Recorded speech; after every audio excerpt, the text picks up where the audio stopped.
Hello बच्चों, आज हम आपको करवाएंगे मिशन बुनियाद का जो अभी एंट्रेंस एग्ज़ाम हुआ था लेवल 1 2 फरवरी को हुआ था। इसका कोड डी है ये। ठीक है, ये करवाना शुरू करते हैं। स्टार्ट करते हैं। पहला क्वेश्चन है, एक स्कूल में लड़के और लड़कियों का अनुपात 8:5 है। यदि लड़कियों की संख्या 160 है तो विद्यार्थियों की कुल संख्या कितनी है? कुल संख्या निकालनी है। तो लड़कियां कितनी हैं? गर्ल्स और बॉयज क्या है? लड़के और लड़कियां। लड़कियां मतलब 5 हैं और ये 8 हैं। तो क्या करेंगे हम? 5x दे रखा है इन्होंने, कितना? 100। लड़कियों की संख्या दे रखी है तो कितना दे रखा है? 160। x की वैल्यू हमारी 160 बटे में 5। 5 दिए 15, 1 5 दूनी 10। एक्स की वैल्यू आई हमारी 132। हमने टोटल संख्या निकालनी है। इसका मतलब ये थोड़ा ये ऐसे था, 8 और 5 था, मतलब कि लड़के आगे लिखने थे, मैंने थोड़ा उल्टा लिख दिया है, सॉरी उसके लिए। आपने फिर करना क्या है, इनको टोटल निकालना है। तो आपने 8x प्लस 5x जोड़ना है। एक्स की वैल्यू क्या आई हमारी? 32 आई। 8 प्लस में 32, सॉरी 8 मल्टीप्लाई होएगा और प्लस में 5 इंटू 32 करो। 8 दूनी 16, हासिल लग गया 1, 8 से 24 1 25 और प्लस में 5 दूनी 10, हासिल लग गया 1, 5 से 15 1 16। तो इनका जोड़ आ जाएगा हमारा 416। तो हमारा जो डी ऑप्शन है ये हमारा आंसर है 416 फर्स्ट। सेकंड क्वेश्चन है हमारा, ए और बी की आयु का अनुपात 3:8 है। 6 वर्ष बाद उनकी आयु का अनुपात 4:9 होगा। ए की वर्तमान आयु। तो वर्तमान अनुपात लिखना है। वर्तमान आयु कितनी है? 3:8। इसका मतलब मान लेंगे 3x प्लस में अनुपात में 8x। अब क्या क्या इसने 6 वर्ष बाद, अगर बाद होता तो क्या होती है? संख्या जुड़ती है। 3x और अनुपात का मतलब होता है बटे। बटे में 8x प्लस में 6 और यहाँ पे भी 6 जुड़ जाएगा क्योंकि 6 वर्ष दोनों में जुड़ेगा। और ये किसके बराबर है? 4/9 के। क्रॉस मल्टीप्लाई कर देंगे। 9 3x प्लस में 6 और ये 4,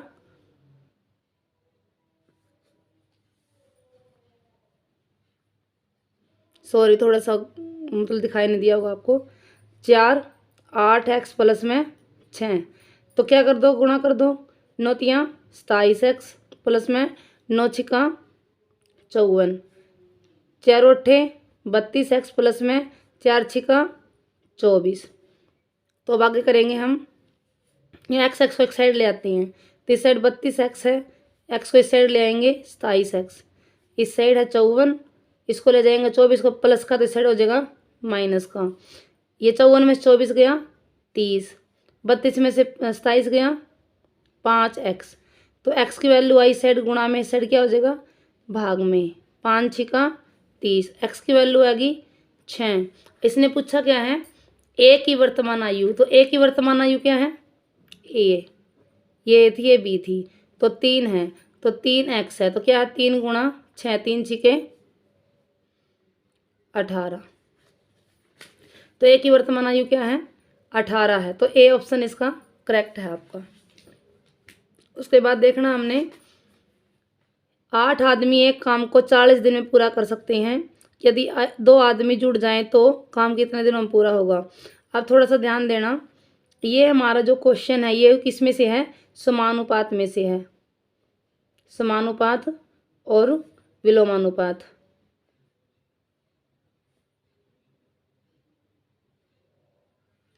इनमें से है। इनमें होता क्या है ये थोड़ा समझ लो, 4-5 क्वेश्चन आपको सही समझ में आ जाएगा। ये x है, ये y है, तो ये x1 x2 x3 होता है, y1 y2 y3 होता है। समानुपात में होता क्या है? ये दिए हुए होते हैं x/y और x1/y1। इनकी क्या होती है? क्रॉस मल्टीप्लाई होती है, मतलब कि xy1 x1y ये होता है इसका। विलोमानुपात में होता क्या है? जैसे ये x और y दिए हुए होते हैं और यहाँ पे क्या है? x1 y1 ये दिए होते हैं, इनमें से एक चीज़ दी होती है, तो क्या होता है इसमें? इन दोनों गुणा कर दी जाती है, x इंटू वाई, और जो इनमें से दिया होगा उसको बटे में 1। ये ऐसे करना होता है। तो अब थर्ड क्वेश्चन देखना है, अब ऐसे ही करेंगे हम। 8 आदमी एक काम को 40 दिन में पूरा करते हैं, मतलब कि आदमी लिख लेंगे और दिन लिख लेंगे। क्या है, 8 आदमी हैं 40 दिन में करते हैं, ये दिया हुआ है हमें, ये एक्स वाई जो मैंने बोला था आपको दिया हुआ होगा। और 2 आदमी और जुड़ जाएं, इसका मतलब 8 तो थे, 2 और जुड़ गए 10 हो गए। 10 आदमी होंगे तो काम कितने दिन में पूरा होगा। अगर आदमी ज़्यादा होंगे तो काम कम दिन में पूरा होगा। तो क्या होगा कि कौन सा भी अनुपात लगा, विलोमानुपात। एक चीज़ बढ़ेगी तो एक दूसरी चीज़ घटेगी। तो कौन सा लगेगा, एक्स इंटू वाई, मतलब कि ये 8 गुणा 40 और बटे में 10। 0 से 0 की 8 दिया, 8 चौका 32। तो क्या है 32 दिनों में। ये आपका जो बी आंसर है, ये आंसर आपका ठीक है। उसके बाद आपका 45 गायें एक खेत को 12 दिनों में चर सकती हैं, उसी खेत को 9 दिनों में कितने गायें चर लेंगे। अब देखो ये क्वेश्चन सेम वही है जो मैंने अभी समानुपात का, यहीं पे कर देती हूँ मैं फोर्थ क्वेश्चन। ऐसे बनाएंगे, ठीक है। क्या हमारी गायें और दिन, जो 45 गायें हैं ये एक खेत को कितने दिन में चर सकती हैं, 12 दिनों में चर सकती हैं। अगर 9 दिन में कितनी गायें चर लेंगे, मतलब कि अब की बार 9 दिन दे दिए। अगर गायें कम होंगी तो दिन बढ़ेंगे, अगर दिन कम होंगे तो गायें क्या होंगी, बढ़ेंगी। इसका मतलब एक चीज़ घट रही है एक चीज़ बढ़ रही है, तो कौन सा अनुपात लगेगा, विलोमानुपात लगेगा। तो उस हिसाब से कर लेंगे 45 गुणा 12 बटे 9, 9 एकम 9, 9 पंजे 45, सूत्र ये है ही हमारा, ये इसी से करना फॉर्मूले से। 12 पंजे 60, तो मतलब 60 गायें होंगी हमारे पास, तो वो 9 दिनों में वो क्या करेगी, वो चारा खत्म कर देंगी। तो यहाँ पे 60 आंसर आएगा। समझ में आ गया होगा आपको। 12 श्रमिकों को कार्य पूरा करने में 4 घंटे लगते हैं, ये वही विलोमानुपात समानुपात में से ही है, देखेंगे। 12 श्रमिक, इसका मतलब यहाँ पे क्या हमारे श्रमिक लिख लेंगे, और क्या है घंटे, कितने घंटे काम करते हैं। तो 12 श्रमिकों को काम पूरा करने में 4 घंटे लगते हैं, 12 को 4 घंटे लगते हैं। 15 श्रमिकों को, श्रमिक दे रखे इन्होंने, अगर श्रमिक बढ़ेंगे तो घंटे क्या होंगे, कम होंगे। तो कौन सा अनुपात लगा, विलोमानुपात। उसका सूत्र था एक्स गुणा वाई, और वाई जो ये दे रखे होगा एक्स या 1 या वाई 1 जो भी दे रखा है। तो कर दो 12 गुणा 4 बटे 15, काट दो, 3 चौके 12, 3 पंजे 15, तो क्या है 4 चौके 16 बटे 5। आपको सही दिख रहा होगा शायद। अब देखना ऐसे भाग करके देखेंगे, 16 5, क्योंकि ये पॉइंट हम दे रखा है ना, बिचलाने काम कर रखा है, क्योंकि 3 है 3 है, यहाँ पे भी 3 यहाँ पे भी 3, तो थोड़ा सा ध्यान से करना पड़ेगा। 5 एकम 5 दिए 15, 1, तो क्या आया हमारा 3 सही 1 बटे 5। इसका मतलब 5, ये 3 तो पूरा मतलब हमारी क्या है घंटे हैं, और ये इतनी मिनट है। अभी इसको क्या करेंगे, इस घंटे को मिनट में कन्वर्ट करेंगे, 1 बटे 5 को गुणा में 60 कर देंगे। 5 एकम 5, 5 एकम 5, 5 दूनी 10, इसका मतलब 3 घंटे 12 मिनट, 3 घंटे 12 मिनट। कौन सा ऑप्शन हमारा, बी ऑप्शन हमारा ठीक रहेगा। ठीक है। छठा क्वेश्चन है हमारा, एक परीक्षा में उत्तीर्ण होने के लिए 36% अंक प्राप्त करना आवश्यक है। एक छात्र को 145 अंक मिलते हैं और वह 35 अंकों से अनुत्तीर्ण हो जाता है, तो अधिकतम अंक क्या है। देखो अब हमें क्या है कि अंक करें 145, और उसको उत्तीर्ण होने के लिए 35 अंक और चाहिए थे। इसका मतलब कि जो 36% है वो किसके बराबर था, 145 और प्लस में 35 अंक के, जोड़ दो, 5 और 5 10, हासिल लग गया 1, 4 और 4 8, 1, मतलब कि 36% बराबर है 180 के। तो 100% किसके बराबर होगा, करो, 180 गुणा 100 बटे में 36, 18 एकम 18 0, 18 दूनी 36, 2 एकम 2, 2 पंजे 10, तो कितना हो गया 500। तो हमारा आंसर क्या आया 500। तो टोटल अंक कितने थे, वो 500 में से आए थे कि 145 अंक। सातवां क्वेश्चन है हमारा, 144 में एक शर्ट बेचने पर एक व्यक्ति को अपने व्यय का 1/7 भाग का नुकसान होता है। यदि उसे 189 में बेचा जाता तो लाभ प्रतिशत क्या है? ऐसे करेंगे, माना जो व्यय है उसका व्यय x है, x का 7%, मतलब कि x का 1/7 उसको क्या होता है, नुकसान होता है। और ये किसके बराबर है? हानि क्या होती है हमारा? क्रय मूल्य घटा विक्रय मूल्य। अब क्रय मूल्य हमारा क्या है? x, और विक्रय मूल्य क्या है हमारा? 144 में बेचा था उसने। ठीक है, अब करो x/7 और is equal to x minus 144। अब ये 7 इस साइड किस में है? भाग में, तो इसमें किस में चल जाएगा? गुणा में चल जाएगा, 7 x आ जाएगा, 7x और माइनस में 7 गुणा में 144।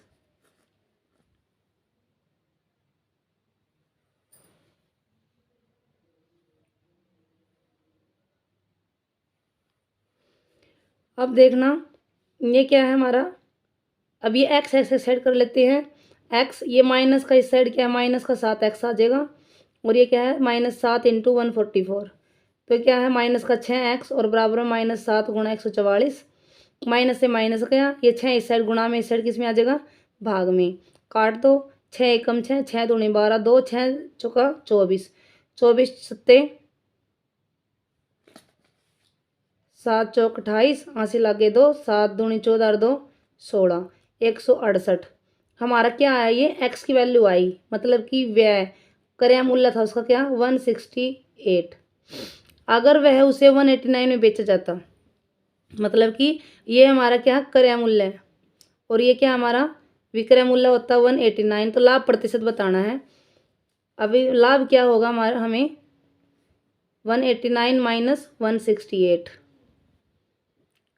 1 8 में से 6 गया 2, 21 रुपये का लाभ होता है। प्रतिशत निकाल लेंगे, लाभ प्रतिशत 21 बटे में 168 गुणा में 100। ये तो लाभ का फॉर्मूला, लाभ बटे में क्रय मूल्य गुणा में 100। तो 21 एकम 21, 21 अट्ठे, तो क्या आया? 100 बटे में 8, और ये बराबर होता है 12.5 के। तो ये हमारा आंसर आएगा ए पार्ट, 12.5। आई थिंक आपको समझ में आ गया होगा। उसके बाद है, एक पेन को 48 में बेचने पर एक दुकानदार को 20% की हानि होती है। 20% लाभ प्राप्त करने के लिए विक्रय मूल्य क्या होगा? देखो थोड़ा सा, विक्रय मूल्य क्या दे रखे है? 48। विक्रय मूल्य है 48। उसके बाद कहा है कि 20% की हानि होती है। हानि होगी किसकी? 20% की। क्रय मूल्य निकालना है, इसका मतलब पहले हमने क्या निकालना पड़ेगा? क्रय मूल्य। क्रय मूल्य का फॉर्मूला क्या होता है? विक्रय मूल्य गुणा 100 बटे में 100 घटा में हानि प्रतिशत। तो क्या है विक्रय मूल्य हमारा? 48 गुणा में 100 बटे में 100 में से 20 गया 80। ठीक है, तो ये 0 से 0 गई, 8 6 48, तो इसका आया 60 रुपये क्रय मूल्य। इसने कहा कि अगर 20% लाभ प्राप्त करना हो, विक्रय मूल्य याद करना है। अब क्रय मूल्य हमें दिया हुआ है, विक्रय मूल्य निकालना है।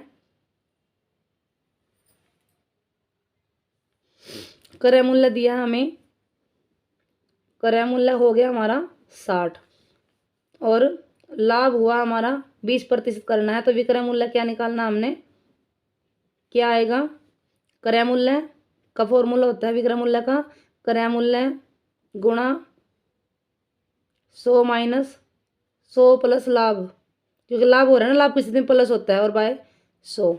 तो क्रय मूल्य हमारा 60 और गुणा में 120 और बटे में 100। काट तो 12 6 72, तो क्या आएगा हमारा? 72 रुपये। डी आंसर आएगा, 72 इसका राइट आंसर है। आय और व्यय का अनुपात है 7:5। ये 9वां क्वेश्चन है हमारा। आय 50% बढ़ जाए और व्यय 20% कम हो जाए तो आरंभिक व्यय 15,000 है, अंतिम बचत याद करनी है। देखो, आय और व्यय का अनुपात, आय और व्यय मतलब कि ये उसने कमाया और ये उसने खर्च कर दिया, 7:5 है। इसने आरंभिक व्यय पूछ रखा है, व्यय है हमारा 5x, 5x बराबर है 15,000 के दे रखा है इन्होंने, और x की वैल्यू आ जाएगी हमारी, ये 5 गुणा में इस साइड भाग में आ जाएगा 3,000 रुपये। क्या आया, x आया हमारा 3,000। तो अब क्या कहा इसने, आय 50% बढ़ जाए, तो हमारी आय याद कर सकते हैं हम, यहाँ पे आ गया 7x। 7x मतलब कि 7 या 21,000 हमारी आय है, और वह है हमारा 5 या 15,000। तो बचत हमारी कितनी हुई, 6,000 की हुई। अंतिम बचत याद करनी है, अभी नहीं करनी। अब अंतिम बचत ये कह रहा है कि अगर ये 50% बढ़ जाती है, मतलब कि आय 21,000 50% बढ़ जाए, मतलब लाभ हो जाए 150 बटे में 100 बढ़ जाएगी। और अगर ये वह है जो हमारा क्या हो जाए, कम हो जाए, वह है हमारा 15,000। ये कितना कम हो जाए, 20%, मतलब कि 80 और बटे में 100 ऐसे कम हो जाए, तो हमारा कितना बनेगा, 2 जीरो से 2 जीरो कट गई, 0 2 जीरो, 15 एकम 15, वहाँ से लग गया 1, 15 दूनी 30 और 1 31, और ये हैं 2 जीरो ऐसे कैसे, 15 अट्ठे 15 105, 15 अट्ठे 120। तो अंतिम बचत कितनी होगी, अंतिम बचत देखो ये हमारा क्या आ गया, अब आय आ गई, और ये हमारा व्यय आ गया। व्यय घटा दो इसमें से, 0 0 5, 11 में से 2 गया 9, 1 19,500। तो हमारा आंसर है 19,500, सी इसका राइट आंसर होएगा। अब आगे हमारा 10वां क्वेश्चन। यदि 5 किलो का लागत मूल्य 3 किलो के विक्रय मूल्य के बराबर है, तो लाभ प्रतिशत क्या है। देखो थोड़ा सा ध्यान से करना है, थोड़ा सा सही सेट कर लेते हैं। 5 किलो का लागत मूल्य ऐसे लिख लेंगे हम, 5 का कॉस्ट प्राइस CP, ठीक है, और ये बराबर है 3 किलो के सेलिंग प्राइस के। अब क्या करेंगे, CP कर देंगे। देखो ये 5 इस साइड आ जाएगा, और ये SP इस साइड आ जाएगा, मतलब कि 3 किलो का कॉस्ट प्राइस 5 किलो के सेलिंग प्राइस है, तो हमें लाभ हुआ 2 किलो का, ठीक है। तो लाभ प्रतिशत बताना था हमें, 2 का लाभ हुआ, कॉस्ट प्राइस हमारा 3 है, 2 बटे 3 गुणा में 100, तो क्या आया 200 बटे में 3, तो ये आया 66 सही 2/3%। सी इसका राइट आंसर है। आगे देखते हैं 11वां क्वेश्चन। अमन 12% की दर से साधारण ब्याज पर, थोड़ा सा दिखाई नहीं दिया होगा। अमन 12% की दर से साधारण ब्याज पर 8,000 रुपये उधार लेता है, और विपिन 10% प्रति वर्ष साधारण ब्याज पर 91,100 उधार लेता है। कितने वर्षों में उसकी धनराशि बराबर हो जाएंगी। अब देखना, अब इनका ना पहले 1 साल का निकाल लेते हैं। साधारण ब्याज का फॉर्मूला देखते हैं पहले। क्या साधारण ब्याज का फॉर्मूला हमारा, मूलधन गुणा दर गुणा समय बटे 100। तो क्या है, 1 साल का निकाल लेंगे, समय 1 साल रख लेंगे, 8,000 गुणा 12 गुणा 1 बटे 100 बराबर है 91,100 गुणा दर है हमारी 10%, विपिन ने जो लिया, और ये है 1 बटे में 100, 2 जीरो से 2 जीरो गई, 2 जीरो से 2 जीरो गई, ये आया 12 8 96 1 जीरो, और ये आया 910। अब हमने ये ब्याज आया हमारा, क्या आया, ब्याज आया। अब इनका अंतर निकाल लेंगे। ब्याज का अंतर है 960 में से 910 गया 50,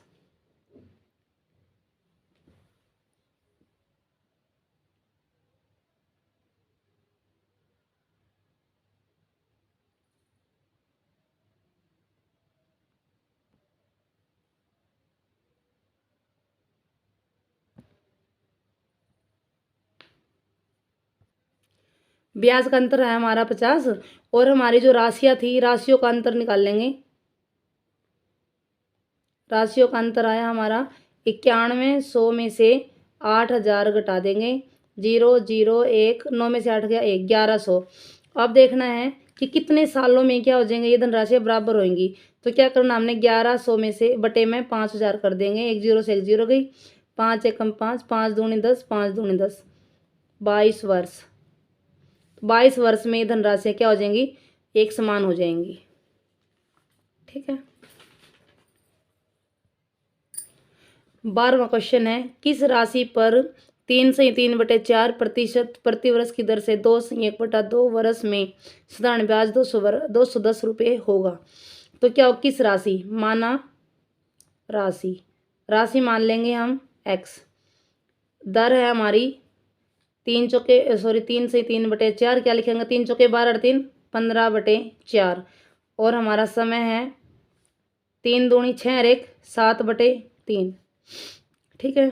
तो हमारा जो क्या है ब्याज है, साधारण ब्याज 210 होगा, क्या मूलधन गुणा दर गुणा समय बटे 100।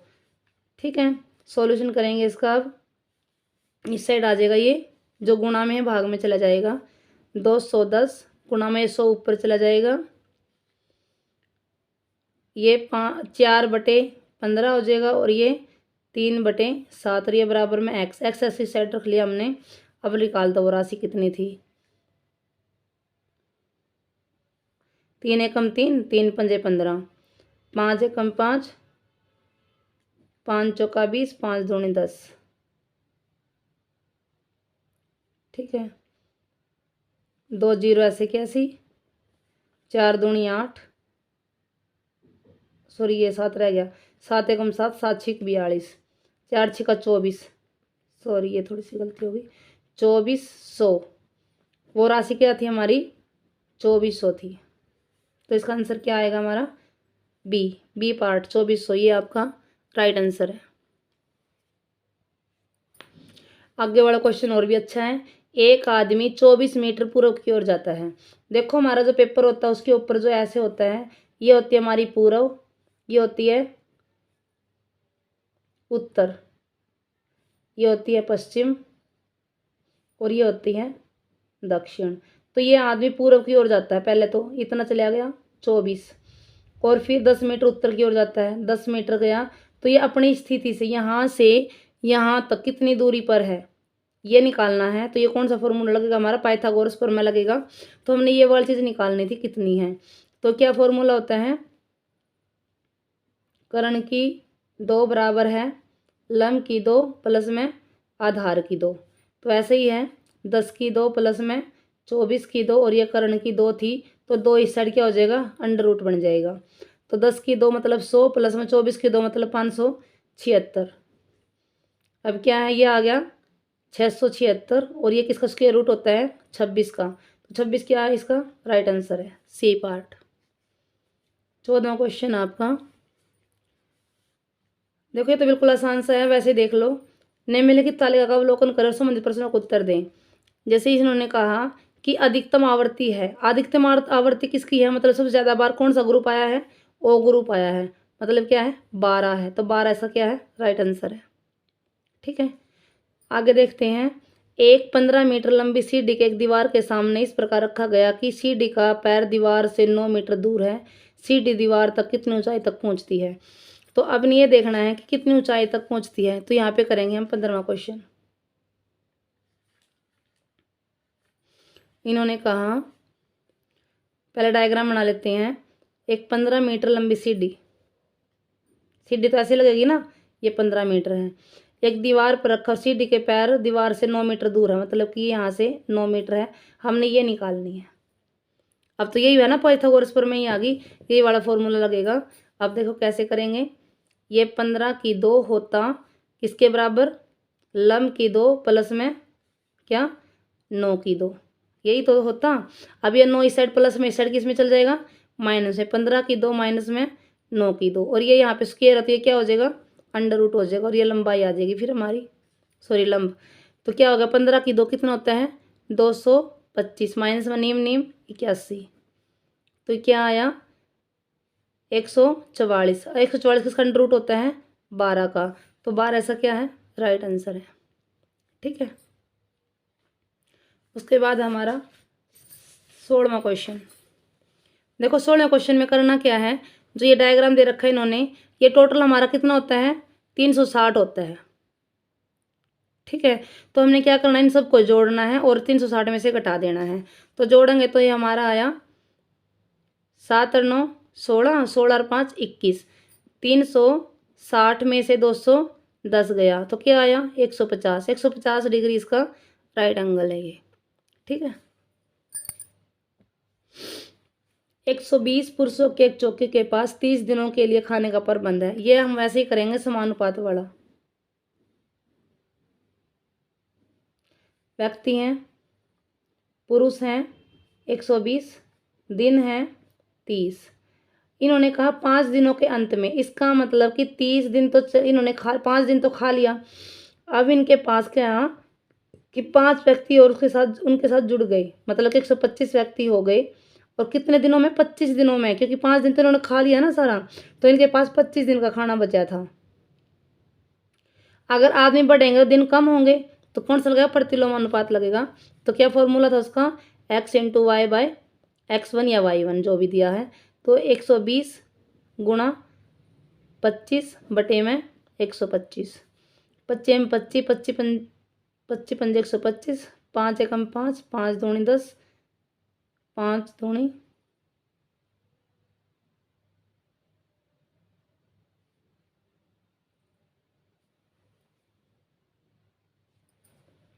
5 दूनी 10 और यहाँ बच गया 2, 5 चौका 20। तो यहाँ पे क्या आया 24 दिन। तो ये खाना कितने दिन चलेगा, 24 दिन चलेगा। ठीक है, सीता 100 पेज का दस्तावेज 9 घंटे में, मीता 6 घंटे में और रीता 12 घंटे में टाइप कर सकती है। तो हम ये बिल्कुल आसान तरीके से करवाएंगे आपको क्वेश्चन, थोड़ा ध्यान से करना।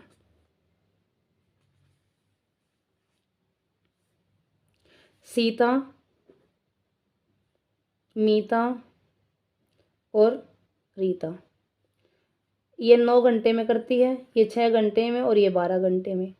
तो क्या करना है, अगर ये तीनों मिलके काम करें तो तीनों क्या आ जाएगा, एलसीएम आ जाएगा। एलसीएम क्या है हमारा 60, नहीं तो ले लेते हैं 9, 6 और 12, 3 3 तिया 9, 3 दूनी 6, 3 चौके 12, 2 पे 2 एकम 2 दूनी 4, 3 दूनी 6 दूनी 12 तिया 36 आया भाई। क्या आया 36 इसका एलसीएम आया। तो हमने देखा 9 4 6 6 36 और ये 12 तिया 36। तो ये 9 है जो ये सीता है, ये एक दिन में 4 काम करती है। मीता एक दिन में ये 36 और ये रीता 3। तो ये तीनों काम करें इकट्ठा, 10 और 3 13। तो क्या काम करेंगे, 13 काम करेंगी और काम इन्होंने करना है 36, 36 बटे 13 आपका राइट आंसर है। कहाँ है इसका आंसर, ये बी पार्ट। ओके, उसके बाद आपका 19वां क्वेश्चन, ये तो बिल्कुल आसान है।